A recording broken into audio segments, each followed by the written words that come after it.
all over. So anyway, this is the palette that we're going to be using today. And this is the, like I said, this is the Dominique palette. And this is a perfect palette for me because it's just got what I always need, which is a highlight, a transition color, and a dark for both lining the outer corner, lining through the lashes and the brow.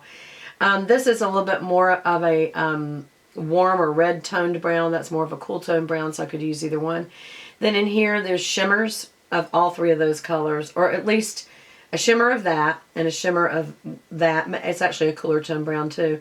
And then there's a flat out gold, and these are all shimmers, so that's great to use for evening wear if you just like to use shimmer products versus matte. And then over here you have three colors, and you can use this. These are color correcting colors, by the way. Isn't that interesting?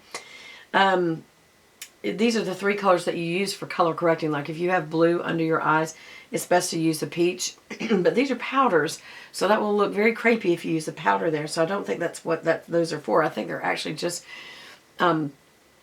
good colors to use for spring. You have to really know how to use these colors and where to use these colors for spring. I'm not as good on using mustards and reds. You typically would use mustard on the inner corner and use reds on the middle to outer corner, and then follow up on the outer with a dark color. As far as a bright color like a blue, a purple, a green, a teal, any of these, those are good to use, you know, right with your lash line. To pick up color there. So I typically, I don't know if I'm just old fashioned or whatever, I do stay with the browns, just the more natural looking colors, but it's not natural at all to wear makeup, so you might as well use bright colors. You just have to coordinate with what you're wearing when you add color, and also how does those colors look with your skin tone. Color analysis charts will show you that these spring colors are not really good for someone who's a winter like me, but the other thing I like about this palette is that color could double as a blush. So you could take this on a trip. You'd have all kinds of color choices for both daytime and evening wear and brightening it up on the beach or pool area. And then also you have that color to use for your blush, and you don't really need to take any other palette.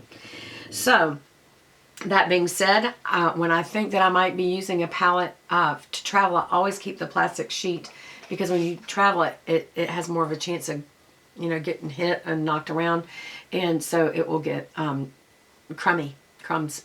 So that piece kind of helps things stay in place.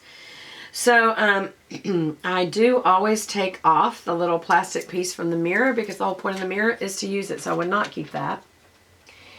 Let me just sit that over there. And it says, every day is a fresh start in the mirror. I like when there's a little message in the mirror like that.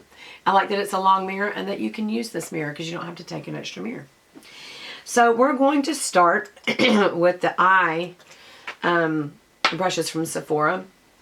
And this is an all-over shadow brush. And I'm going to start with Frothy, which is this lightest color right there. And it's a highlighter, obviously. Tapping it off, and I'm going to go right under the brow with that. And let's see about pigmentation. It's pretty pigmented. It's nice. When I used the tester in store, I felt like it was a very good pigment, and I'm just going to kind of brighten up that area back there and bring this down a little. Inner corner, and now I'm going to go right in the inner corner. Right there on the tear duct, just straight up and down. Top of the lid, bottom of the lid. Just when you go straight up and down, it gets both. And then I'm going to go right across the lid. And just kind of, because of what I'm doing, I'm dusting out just to get a powder base so that, you know, it smooths out better when I'm adding other colors. And also it's just, so that makes this just a good base color. Let's do that on both sides. Right under the brow. So really you can just use this color. I was testing it out, but really you can use this color all over. And then I'm just going to bring that down. Again, just to make a nice, smooth, powdery base.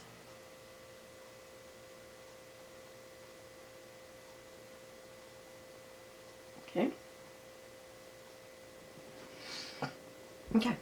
It almost has a little bit of a green hue to it, doesn't it? Green yellow hue? I don't know. A little green hue to me. Alright, and now I'm going to use For the transition color, this is called Cafe con Leche. Does that mean milk? I can't remember what leche means. That color right there is going to be my transition color. Oh, I need to do my nails so bad. And for this, I'm using my E50. Yeah, that's just a very neutral, even when I double layer it. Just look at that double layer and it's still not much color at all. So that is exactly what a transition tone is supposed to do. It's supposed to transition you from this bright highlight underneath into whatever darker color you're going to put in the crease. It's not supposed to be like a color, unless you're doing a true smoky eye where you're trying to transition from one shade of a tone, a shade of a color to another. And it doesn't matter the color. People always think it's supposed to be gray or brown, but you can have a smoky eye in navies. And just use, you know, a lighter, and then a mid, and then a dark in the crease. And it's just smoke. The reason it's called smoky, as smoke goes up, it gets lighter and lighter and lighter. So you start with a darker tone and get lighter and lighter and lighter as you go up. Typically in 3 shades, sometimes 4. And you also blend in between. So let's just, where's a blender? Let's just go ahead and blend as we go this time. I never do that. But I'm just going to blend as we go. Okay, so it's nice and blended. So now we're going to use the brown. And the question is, do I want to use this brown, or this brown? I'm going to go for the red brown, and I never do. I never, ever, ever, ever, ever do. Okay, but I'm going to this time. So this is the crease brush. It's very pointed. And that's what a crease brush is supposed to be. So let's just roll it. Because it's tapered, I roll it like this. Why do I roll it? Because the ones on the top are not the same length as the ones on the bottom, and you wouldn't even get it to that if you didn't. Now, this is probably going to be very, very pigmented. Yep, I knew that. Very pigmented, Beth. And then I'm going to kind of close my eye like that. In other words, look up. And that see how it's grabbing? My skin's just grabbing the brush. That kind of helps it stay in place and not have powder fall out. And also keeps it in the crease. And it also is kind of grabbing the color off the brush all at the same time. And I'm just going back and forth, coming up just a little out of the crease. And then also just kind of turning this and rolling off the excess, coming out and in like that.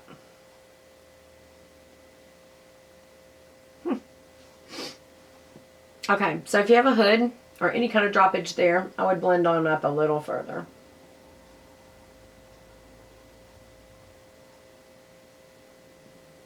Just a little.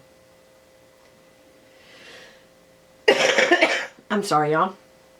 You know I've been sick, so I'm sorry. I'm also not used to this long and full of a crease brush. It's really different for me than the Sigma. And I'll be honest, right now I'm liking the Sigma better, but I'm trying to give this a chance. So let's just, again, out, in, out, in, out, in, and kind of blend that out. I feel like it did not do as much over here, so I'm going to do that again. Because I want to come up a little. I don't want it to ever stop right there because that's where it looks very hoodie. So I want to come right above that. You're still blending into, and you're thinking, well, but that's where you just put the transition color. That's why you put the transition color. So it'll help blend as you do that. But yes, I do want to do it that way. Y'all, you know I never get sick of makeup. It's like artistry to me. It's just fun. You know, at my age, I think I probably have about 1,000 palettes that would last me to my dying day, but I still just enjoy getting them, trying them, putting them on, sharing them with you. All right, so now I'm going to use this smudger brush, and it's very dense and tightly packed. Not as much as my Sigma one. Okay. And so I'm going to run that through the lashes, and I am going to use the coffee beans color. That's this color right here. So I'm just going to load the brush, get it real good and full. And then I'm going to tap it off so there's no fallout. You don't go under the lashes, you go right through them. So I'll start out here and go right through the lashes, back and forth. And you'll see that it ends up on the skin below, and that's fine, because what I'm doing is trying to keep any of the white skin showing through on the lashes, doing it on the upper too. And it's also like a liner, if you'll notice. Now this color, again, it's still got a lot of red in it, so I'm thinking about running this through the brow a little bit, but it's very red, and my natural color is a little more black, or cool toned hairs. So I'm going to be kind of careful. I'm using any leftover just to run through the brow, because it just kind of fills in any skin where it may be sparse looking. Okay, so there's with and there's without. So you see, it's like a liner. That's what this does. Smudge brushes can be used that way. And again, right through the lashes, right through them. And again, what it's doing is making all the little in between the hairs where you would see skin, you're not going to see that now. I'm doing it on the upper lid as well. And then any leftover I'm running through the brow. For one thing, it draws the colors together, and also it just fills in any, bare spots in your brow. But it also draws the hair color here and here together. And you can do a few little swoops through the front of the brow just to get that, kind of filled into, and get that color match of the two browns going around your eye there. I think I overdid that.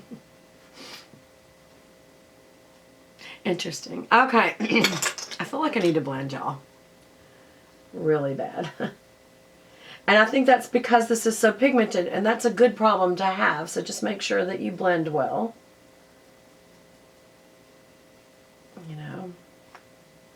You don't want to overdo it, because then you'll start either blending the color completely back off. Of course, you can always, load some back on and build it that way.